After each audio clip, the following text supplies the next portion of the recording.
things. One, something that came up in my research, the term that is known as CASD, Continuous At-Sea Deterrent. Right. This is something that is practiced by the US and the UK navies.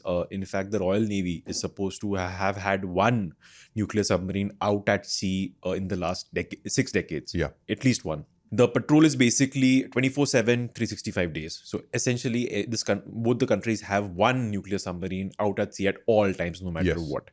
This actually gives you the guaranteed second strike ability. How many submarines do you need to get this ability? Where is India right now? That's point number one. Point number two is the significance of the Navy chief actually talking about it. Because apart from INS Arihant, which was obviously a grand thing, a grand development that you made, so you wanted to tell the world that you have this ability. Apart from Arihant, you haven't talked about nuclear submarines at all. In fact, Arigat was launched very quietly. There was just one ceremony where Rajnath Singh commissioned the submarine, but not a single photo of Arigat, by the way. Right. And even Arihant itself, I think the official photos are just 2 or 3, including one where... Just two photographs. Just two official photographs. Including one where Gurcharan Kaur, the wife of the then PM Manmohan Singh, cracked a coconut on the hull of the submarine. And even that photo is not full, by the way. You don't see the entire submarine. So secretive. But here you have a Navy chief talking about the submarine at a press conference, talking about it before it is commissioned. Significance of that, and yes, the significance of us getting a third nuclear ballistic. Right. Well, Dev, the Aridhaman is the most powerful combatant that India has ever built.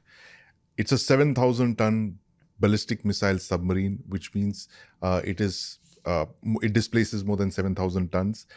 It carries 8 SLBNs, sea-launched ballistic missiles, and it carries as many nuclear-tipped missiles as the Aridhaman, as the Arihant and the Arighat combined. So the Arihant has 4 missiles, nuclear-tipped. The Arighat has 4 missiles, nuclear-tipped. I'm not going into the smaller ones, the K-15s. I'm looking at the big ones, the K-4s. The Arihant carries 4 K-4s. The Arighat carries 4 K-4s. The Aridhaman carries 8 K-4s.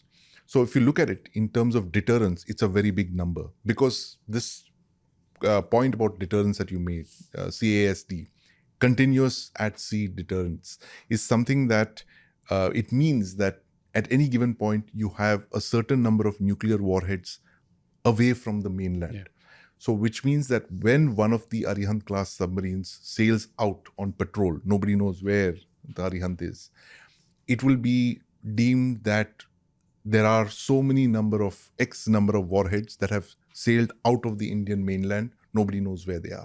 So no adversary can launch a surprise attack against your cities or your population centers or your military targets, because there will be an assured retaliation. And this is part of the India's nuclear doctrine. So that is the significance of this. And it is, in terms of its displacement, in terms of its complexity, its the number of missiles it carries, it is the most powerful weapon of war that India has ever built.